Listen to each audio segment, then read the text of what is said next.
Welcome to Devil's Advocate. I'm Pam Benigno, Director of the Education Policy Center at the Independence Institute.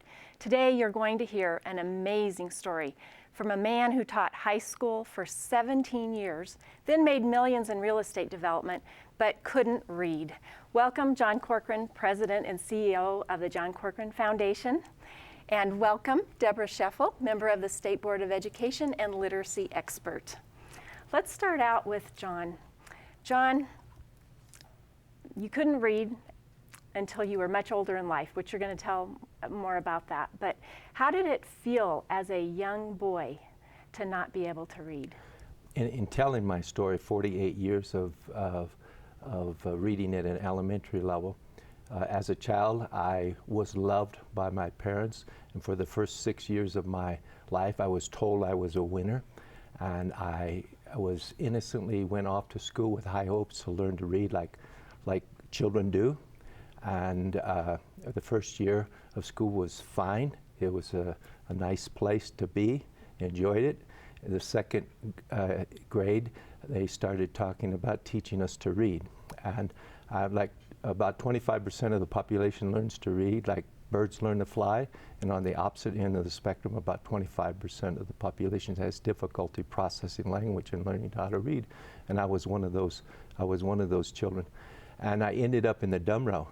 And so the innocent child goes to school and learns real quick. He coming from an environment where I was a winner, and within 2 years of going to school, I was a loser.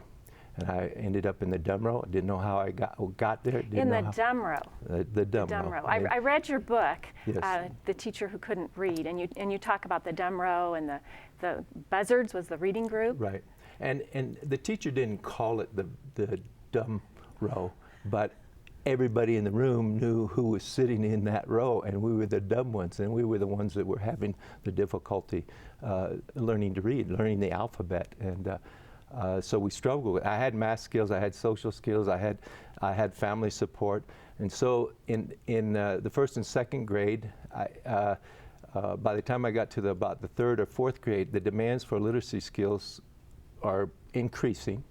I'm losing ground.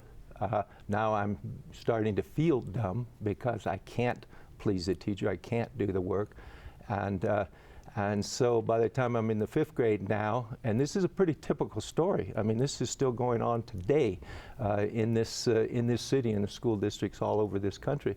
I started acting out and confused, and by the time I was in the fifth grade, I was a behavioral problem. And when my parents came to school, they talked about, and the teacher talked about my behavior. I would rather turn my desk over than and I was threatened when I was called on to read because I couldn't read, I couldn't compete. But did the teachers tell your parents that you couldn't read, or did the teachers even know that you couldn't read? Well, in the second grade, my parents came to the parents' conference and the teachers' conference, and I was a good boy at that time. I was still innocent. I wasn't acting out. And they said that I was a smart boy. I enjoyed recess. I was polite, and that I would get it. And I've talked to thousands of adults that can't read, and they said that was a similar experience. They were told that they would get it. They would eventually get it. I guess through osmosis or some other way. But the reality is, little boys and little girls like me need direct instruction, and we just didn't get it. And then the situation changed, and we weren't talking about my reading problems anymore. And this is what happens. The behavioral problems overshadow that, and so there wasn't any discussion. And it's a question I'd only have to speculate on, but they knew enough to put me in the dumb row, you know. So yeah, I think teachers did know. Sometimes people ask me, how did you keep your secret? I kept my secret for 48 years. It's a shame-based secret. It's an embarrassing secret. And like I said, in the fifth grade, sixth grade, seventh grade, I was suspended from school. I was just a problem child. But your parents still didn't know that you couldn't read, No. and you were socially promoted, and then you got into junior high and high school. How did you get by then? Well, social promotion's been around for a long time, and I was just socially promoted, moved along, and they never did hold me back. I was threatened all the time. I didn't pass anything. I didn't cheat or anything. I didn't do anything. And but by the time I got to middle school, I'd given up on myself, and I thought the system gave up on me too. And this is, again, retrospect. I didn't have these words, and sometimes people ask, why didn't you ask for help? And children should not have to ask adults for help. I wouldn't even be able to articulate what my needs were. And by the time I got to high school, I had athletic skills.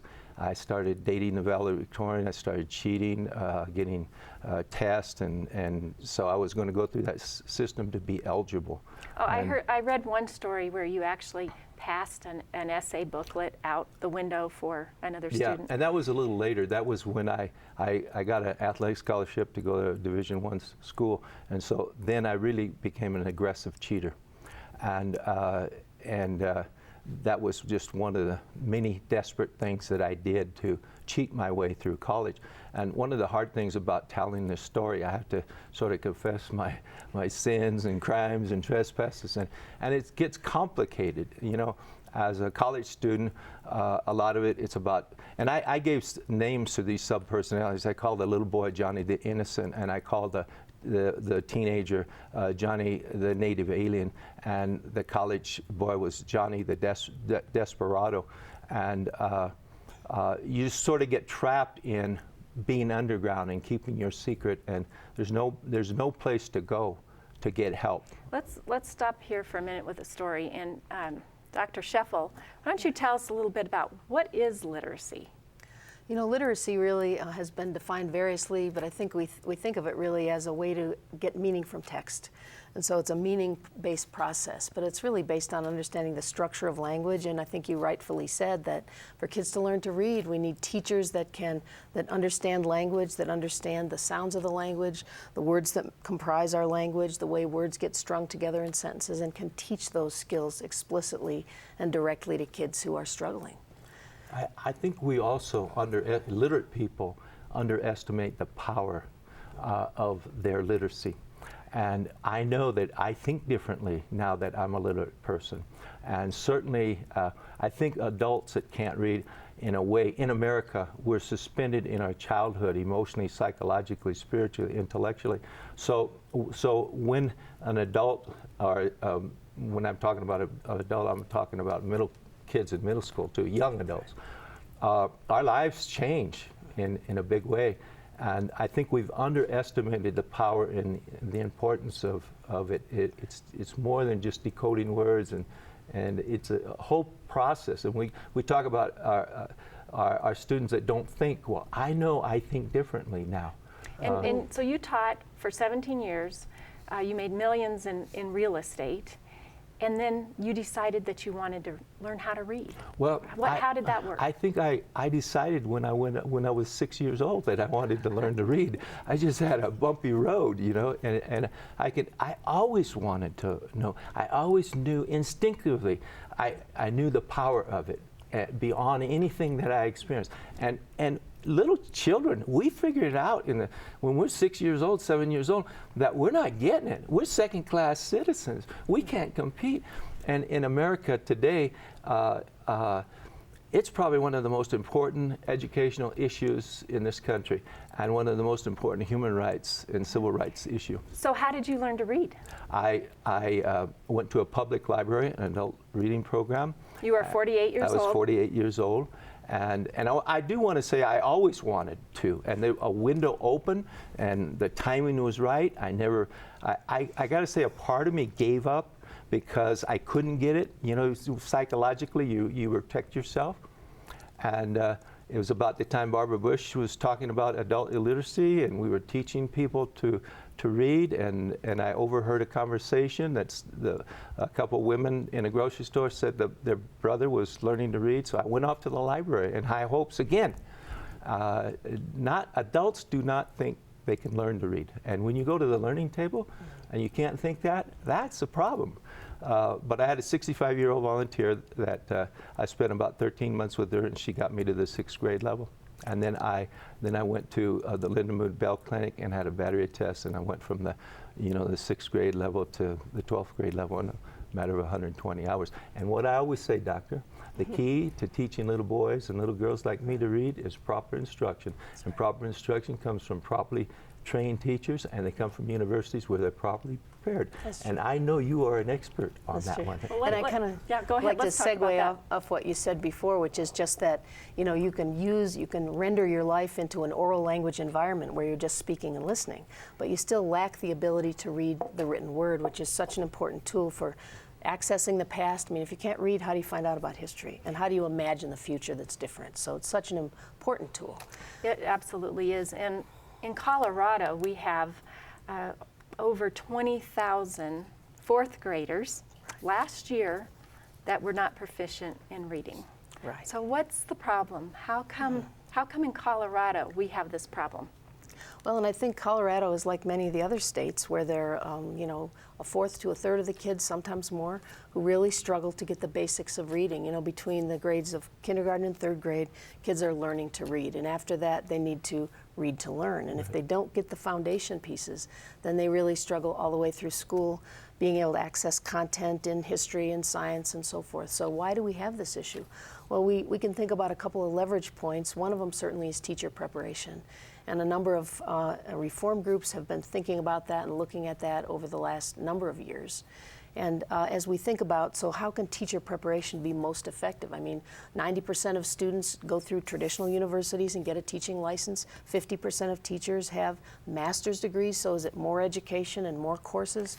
Not necessarily, unless they're really learning how to teach children to read. Well, and I talk to teachers quite often, and I've talked to several just recently that said, oh, I had one reading course for my teacher preparation program, or maybe they had 2. And they said, I really didn't learn how to teach children how to read. Now, do we really know how to teach children to read? Well, and that's one of the great things about the whole research base for K through 3 literacy. We have the most robust research foundation for that of many of the other areas in education. We absolutely know how to teach children to read, and we can impart it to teachers, and we can do that through traditional or non-traditional programs. Some of the districts are doing teacher preparation locally because they want to take control of that really important task for the teachers they hire. But absolutely, we have a very robust research base. We know how to do it. We need to close the gap between the knowing and the doing. And I second that. And if we did anything right in the last 15 years, we did the research, and it's there. We know the human brain is capable of learning to read. And it's just like I got proper instruction when I was 48 years old, and I could have had, and I learned to read. And had I had that proper instruction at 8, I could have learned to read at 8, and that would have been great. It was also great to learn to read at the age of 48. And this nation needs to know that it's never too late to learn to read. And I think the focus is on this basic core. I mean, if you can't read, you just can't succeed. The dominant language for our formal education system is the written word. After the 3rd grade, you better know how to read, write, and spell, or be on that path. And also, the other thing is happening in our culture. When I was a young man, there were jobs for people that could read at the elementary level. There are no jobs right now in this country, and when we recover from the economic crisis that we're in, we're going to have to prepare people, and we're going to have to teach them how to. And you're not getting on the information highway. You're not using the computer without those language skills. And something I wanted to share also with you, you made a comment about the oral language, and I always think about, I belong to the largest subculture in the United States, and it's an oral tribe, and we keep a secret. Now, not too many people really have communications with us. And when I think about, and I recall in junior high school somewhere, my history teacher saying that defining our literacy, the beginning of civilization. The beginning of civilization is when we started writing, and And we know, what do we call, what do the anthropologists call people that only have an oral language? We used to call them primitive people, now we call them underdeveloped. And we got a huge subculture. 40% of our adults in this country belong to an underdeveloped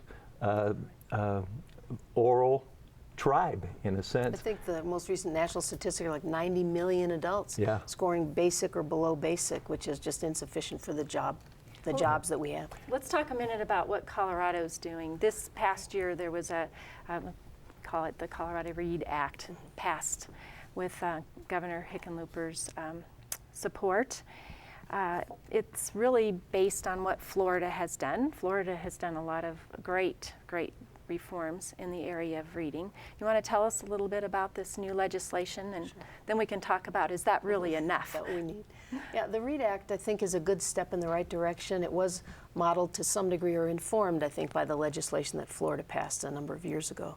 And it really seeks to end social promotion, especially in the early grades, because we know that the prediction is that if a child's not on grade level by the end of third grade, he or she has a low likelihood of ever being on grade level. So we really need to have early intervention. We need to have great instruction by teachers that are very well prepared, that have a track record of being successful teaching students to read. And the READ Act really helps us, I think, bring parents into the conversation and look carefully at data so we know the students that are struggling, and we can ensure that they are not just being socially promoted during those crucial K-3 years. The state board will develop recommendations for assessments and also for interventions that have a high likelihood of accelerating learning. Because if kids are getting behind, it's not enough to make 1 year's growth in 1 year. We have to accelerate learning with programs that are based on the research, that are based on what reading really is. And that's what we hope the READ Act can help us with in Colorado. So how are parents supposed to know if their child is receiving reading instruction that is actually scientifically based? I think the READ Act really brings parents into the conversation. Parents sometimes are not given really clear information as to where their child really is achieving. And so one of the things the READ Act does is ask for assessment in the K-3 grades. We haven't had that. And then providing that information to parents and then bringing them into the discussion frequently every year in those early grades so that they can look at the data and help make decisions about would the child benefit from retention or not. Obviously, we don't want children to be retained.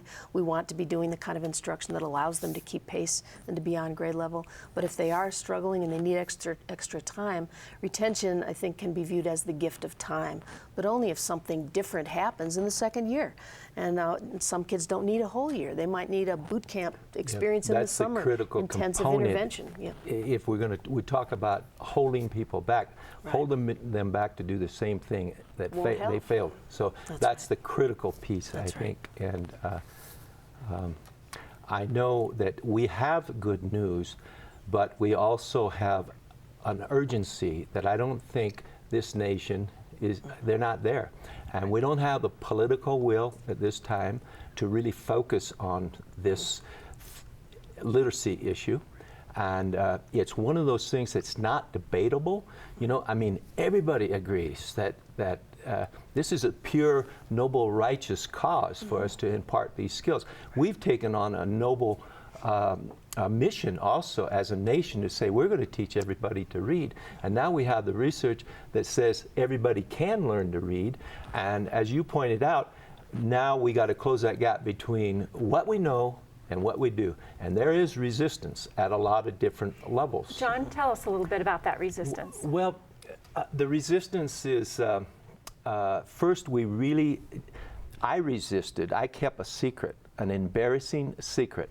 We're a nation that can send a rocket to Mars, and send a picture back probably within 48 hours. We're a proud nation. We're a great nation. Look at all the technology. Look at all the tremendous great things we're doing, and we're failing to impart these basic skills with children. So we have to fess up. This nation has to fess up and to really say this is the problem. And to solve any social problem or personal problem, you have to articulate it, and it has to be real clear. This is the problem. This is an urgency, and we all have to. And you know how we're all jammed up over about everything in Washington, in the government, and schools. But where do you see that the change really needs to take place? Where do I think it has to take place? I think that not only do we have to do the proper instruction from the universities, and you're talking about that. I think we know that intellectually. We know it. We haven't been able to. It's pretty tough, you know. Professors right now. You just mentioned a teacher that got one course. Well, that's not enough, and I would say in that change at the university level, and we've got resistance at the university level because the professors don't know how to impart these skills. For the most part, the old guard doesn't really know. We need practitioners, and to me, if I had a magic wand, I'd say every teacher that's getting a credential needs to teach a child and an adult as part of their intern to read. One-on-one tutoring has to move them and use all. We have diagnostic tools that are very helpful, and all this science. I had that experience of a diagnostic tool. They identified their problem, and then they attacked that problem, and boom, results. So we're close, but there's really a resistance. I think mostly, and I'm really happy to be on this show with you, and because this is a part of the awareness and the urgency, you know. And I do truly believe it has to take place. Also, this is a grassroots initiative, and parents have to. You know how parents can tell if their children are getting it? Sit down and ask them to read. It's not only the research based, because the schools might be saying, yeah, we're doing this research here, but I want to see the effect of it. I want to see it. Absolutely. Parents have got to demand. And here's have to demand. Here's another thing for the urgency, call for an urgency. While we have time and we have to go through this process, and we have to document the research and give it to the policymaker. A 6-year-old doesn't have any time. They just don't have any time. And the window is going to close, just like you said. Right. You know, by the time we get to the 5th grade, I mean, there's a lot of damage, and then all the resistance by the child too. Dr. Scheffel, what do you think Colorado could do better? And we have a little bit of time left, but not too much. So, you know, I think that we're on the right path, but we can do some things even stronger to really address this problem with more urgency. When we look at a state like Florida, teachers in elementary education programs have to take an average of 16 credits in literacy. And so we know that if the courses aren't comprised of the right kind of information, if the students don't have a lab where they can actually practice their skills, if they don't have a good mentor, if they don't have good practicum and clinical practice experiences, then the courses themselves won't be enough. But in Colorado, the average is 9 credits. So the credits themselves aren't necessarily the issue, but certainly time to really learn this really central skill can really help us. And when we think of another thing that Colorado could do is to assess teachers in the science of reading. And so right now we try to use a rubric at the Department of Education to evaluate courses in literacy, but we don't actually test the teachers to see if they've mastered that knowledge. Again, the knowledge itself is a predicate, but they need to know how to apply it. Another thing Florida does is that they actually test their teacher candidates before they go into the program for basic knowledge. Yeah, that's right. We need to wrap things up. So John, go ahead and one of the things I think comments. we need to do is find and create safe environments for teachers that are going through, whether teachers that are being through their training. It's safe to say, I don't know. I don't know how to do it, and this is the proper instruction. And it's the same phenomena as a learner. Good teachers have to be good learners, and we have to make it safe. And that means we can't be blaming them. And sometimes people say, "Well, I'm blaming the teacher." I am not blaming them. I'm calling on accountability and reasonable and fair to expect. That if a child goes to school for 12 years, they're going to come out of there being able to read and write an essay, and that's fair. And I think we just have to reach out to teachers and find the safe places, and the universities too. And I want you to have your last word too. My thought would be just that if we care about reforming K-12 education, literacy is at the core of that, and the other concept to end on perhaps is just that there's so much hope. The core of great achievement is good instruction by wonderful teachers. Teachers is such a noble profession. Teachers care about children. They love other people's kids. And so how can we equip them with the tools so that they can be highly successful for the students in Colorado and other students across the nation? And it's never too late. And it's as important to teach an adult in America today to read as it is to teach a child to read. And if people want to know more information about the John Corcoran Foundation, how do they go about doing that? Visit our website, johncorcoran.com. All right, and you all actually have a center here in Colorado. Yes, right. What do you do there? Well, we've also been a supplemental service provider in Colorado and California and Nevada. And we have an online tutoring program, and we give our students, their Title I kids, computers. And if they finish the program, they get to keep the computers. So we're putting technology in the house. We're putting a learning center in the house, basic skills, and other people in the household are also paying attention to this computer and this. So it's kind of a little pilot program, but we're 800 students last year. So. Well, I thank both of you for your work for kids, for Colorado kids. And I would encourage everyone to look at our website, schoolchoiceforkids.org. And for other information about the Independence Institute and all the work that we do, you can find it at independenceinstitute.org. This is Pam Benigno with Devil's Advocate. Thank you very much. Thank you. Thank you. Okay, great. Thank you.